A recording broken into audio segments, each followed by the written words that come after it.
For people unfamiliar with you, please tell me your name, what's your background, and what have you been doing for the last 20 years? All right, my name is Pam Popper. I'm from Columbus, Ohio. I'm the president and founder of Wellness Forum Health. Our practice specialty is informed medical decision making. And essentially what we do, and this is what we've been promoting for the last actually 24 years. I can't believe we've been in business that long, but we have. Essentially what we do is help people understand that the way that you buy cars and houses and retirement accounts and blenders and washing machines and college educations for your kids, or you check things out and you ask questions and you deliberate a little bit, that's the same way that you should be purchasing information about health, where you check things out, you document, you think about your own value system and what's important to you, and then you make a decision about it. And of course, that encompasses all kinds of things like diet and lifestyle change, which becomes a shockingly valid alternative when you start to see what some of the other treatments and drugs and things like that are offered by the traditional medical profession, the actual efficacy rates can convince you should take better care of yourself. So that's where we really work with people on changing their health in productive ways. So that's what I've been doing for the last 24 years. Is alcohol a cause of death? The media often reports that it's part of a healthy diet. Well, first of all, sometimes when alcohol is discussed, the recommendation is just consume in moderation.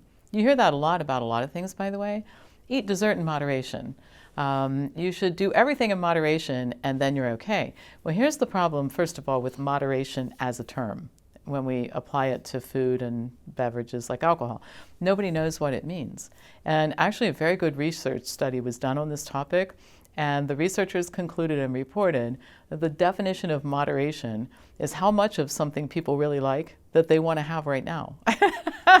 And they can justify it in their minds by saying, okay, if I ate 4 toaster pastries, I haven't had any for 3 months, so that's okay.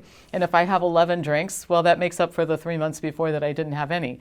So this game of moderation that people play when they're trying to figure out anything is really a bad idea. Now, when it comes to alcohol, there's no question that it's a carcinogen, that it causes heart disease, it causes atrial fibrillation. There are all kinds of reasons not to have it. Having said that, I don't necessarily think that people have to be a teetotaler. I'm not. What I do tell people is alcohol is a treat. It's not a health-promoting beverage. Consuming it in moderation, nobody knows what that means.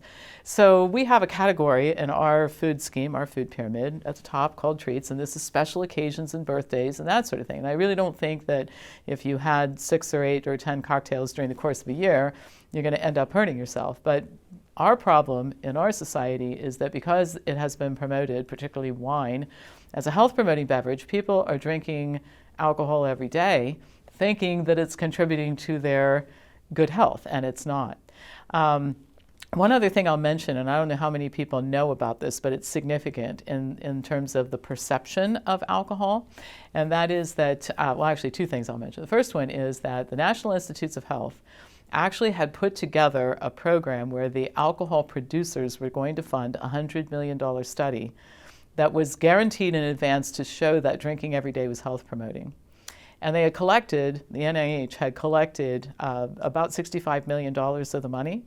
And the New York Times broke the story, and of course there was no choice but to refund the money and back out of the deal. But the emails that were obtained between, and the slide sets that were used to do the presentations to get the producers to come up with the money was, we will show you, if you give us this money, we will deliver to you research that shows that daily drinking is health promoting. The other thing is that the research that has been done on alcohol is very skewed. And it all depends on the structure of your study. So much of the research was done on people who are social drinkers, and there's a lot of room to roam there too, and people who were former drinkers. Well, the social drinkers always came out better in a lot of these studies. Well, why do people become former drinkers?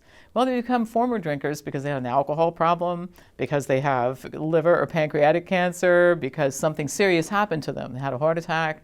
All right, so when you compare the social drinkers to the former drinkers, the social drinkers look better. But one study that was done, and I think it was in 2014, someplace along there, they compared the social drinkers to the never drinkers.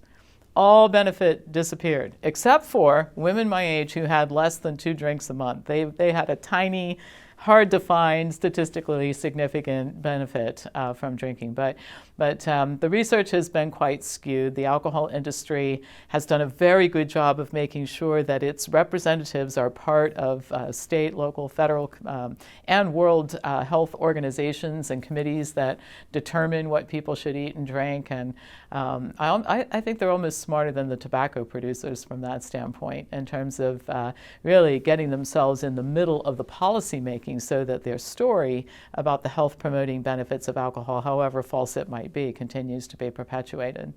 It's a treat. I've always said that I don't think that a piece of birthday cake is going to kill you. What will kill you is eating cake 3 times a day. Cookies on a holiday morning, not a problem. Cookies for dessert, lunch, and dinner are a problem. So I really think to get people to comply, to do this in the long term, we have to be careful that we don't impose such a level of restriction that we just lose them. On the other side of it, a lot of dietary plans are really permissive, thinking that you can't get anybody to do this unless you let them do anything they want, which then you miss the whole point of what we're trying to accomplish, right?